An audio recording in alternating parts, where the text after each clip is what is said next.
Boa noite, boas-vindas, meus queridos irmãos, gente querida. Vamos começar com o livro Agenda Cristã de André Luiz, psicografado por Chico Xavier.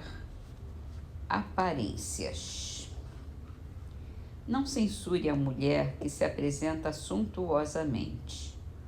O luxo provavelmente lhe constitui amarga provação.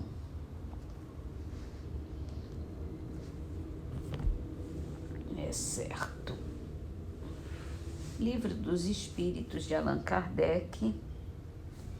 Hoje entramos num novo item do capítulo dos Espíritos. É o perispírito. Pergunta 93. O espírito propriamente dito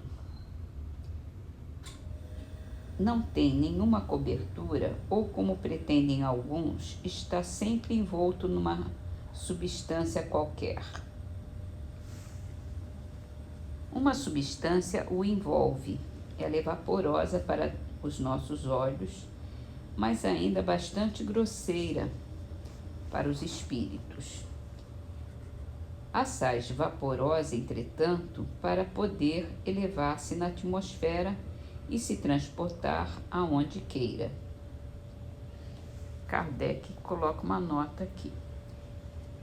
Envolvendo o germe de um fruto há o perisperma, do mesmo modo, uma substância que, por comparação, pode se chamar perispírito, serve de envoltório ao espírito propriamente dito.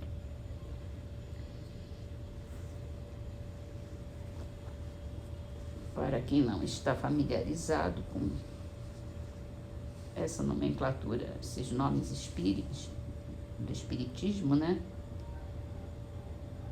O perispírito é o corpo do espírito e o nosso corpo é a cópia do perispírito.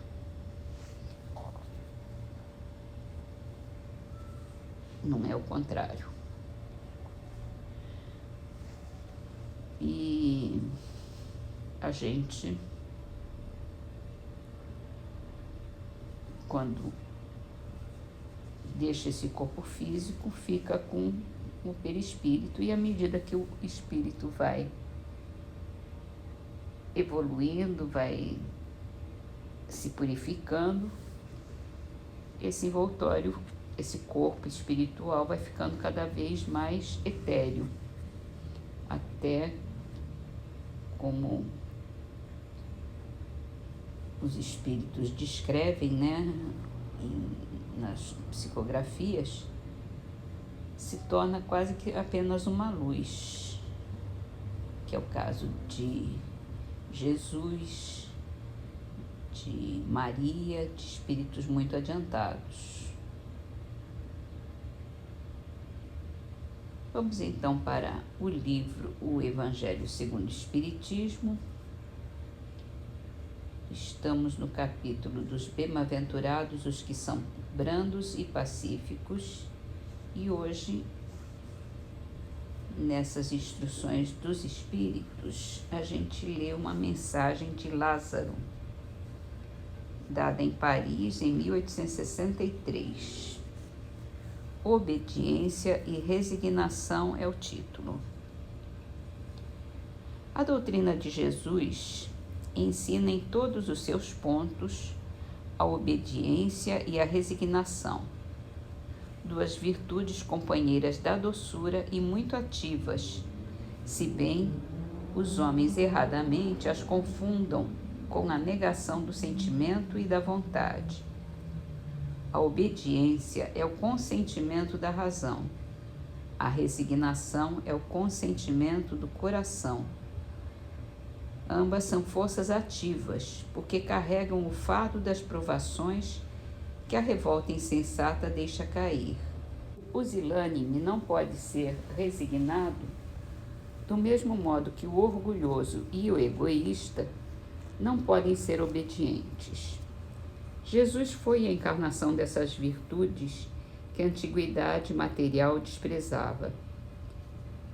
Ele veio no momento em que a sociedade romana perecia nos desfalecimentos da corrupção. Veio fazer que no seio da humanidade deprimida brilhassem os triunfos do sacrifício e da renúncia carnal. Cada época é marcada assim com o cunho da virtude ou do vício, que a tem de salvar ou perder. A virtude da sua geração é a atividade intelectual. O seu vício é a indiferença moral.